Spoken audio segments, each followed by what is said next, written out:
I think it's a really, digital video is just on the rise. So I would highly recommend people get interested in this profession. Resumes, things like that in the video industry are not nearly as important as just the work that you've shown that you can do. Advice I would give to somebody interested in my profession is you have to care about what you do. I occasionally have conversations with people who are interested in going into nonprofit, and that's really the first thing. If you don't have passion for what you're doing, it's not going to work out. On the flip side, if you do have passion for whatever the mission of the organization is, that's the most important thing you can bring to a job. The advice I'd give someone that was interested in my profession is go for it. We need more people who are passionate about the human experience, and we need more people, especially more women, and especially more people of color that are able to do the work, the thinking work of how to solve solutions for human beings.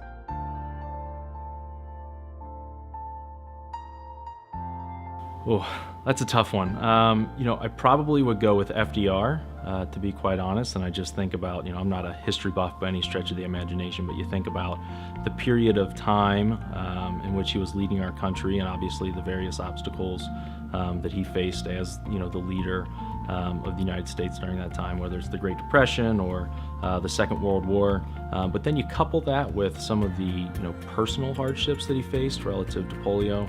And I think that it's an interesting dichotomy relative to some of the struggles that we all face in our personal lives and professional lives. So I think that would be probably number one for me. The person in history I admire most would be Thomas Edison. I started my career in GE, and he was actually the founder of General Electric.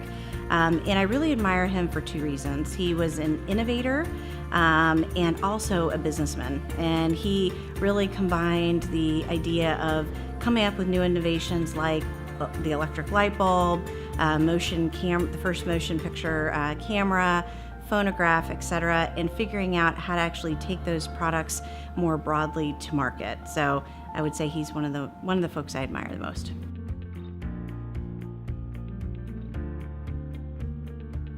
My most memorable phone call came when I was a young executive, and they invited me to be a part of this large organization, and I was able to travel and learn a lot of skills that I bring to my career to this day.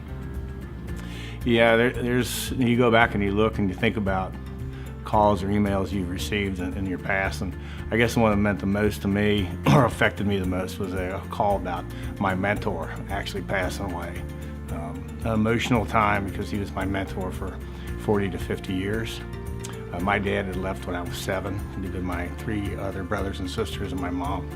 So I attached myself to a coach who wound up being, training, coaching, teaching, mentoring thousands of kids. I just happened to be one of the lucky early ones, and basically spent a lot of quality time with him. So his mentorship, I still look at him today when I make business decisions.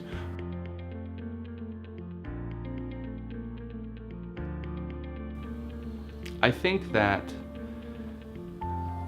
it continues to surprise me how much fulfillment I can get from what I do.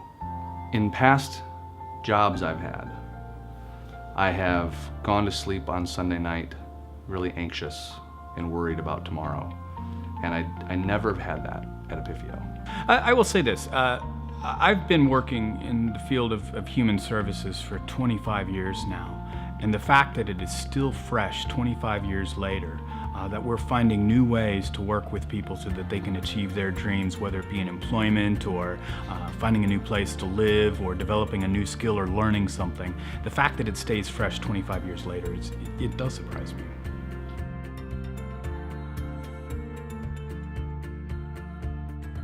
I've thought about that question, and I don't think I'd go back to any age.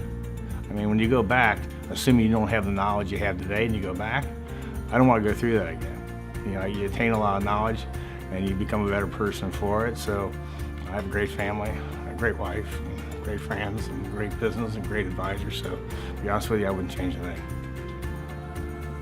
I'm probably not going to give you an answer that you'd like to hear. I wouldn't do any age over again. I feel that I have completed that age and learned that lesson. And knowing what I know now, I don't think I would do any age over. Forward thinking, I'm excited about the ages to come, but every age had its point and purpose, and I appreciate that, and we're going to leave it back there.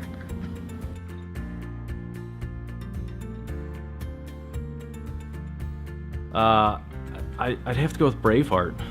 Braveheart is it's been #1 in my book for a long time. I don't not necessarily because of the battle scenes or anything crazy like that. I think it's just a really good and compelling story, and it's kind of always been my #1. It's one of those that if it were on television, as you're flipping through the channels, I would always stay there as opposed to keeping on going. All-time favorite movie is Braveheart. It's got a phenomenal plot, awesome characters. It's all about leadership, teamwork, all in the pursuit of freedom. How can you not like that? It's just an awesome movie. This one is more of a foreign film that probably most people haven't heard of, and it's called Christmas Vacation. All of us get together and we huddle around and we watch that every year, and we howl as if we haven't seen it ever before. So I cherish that time with our family.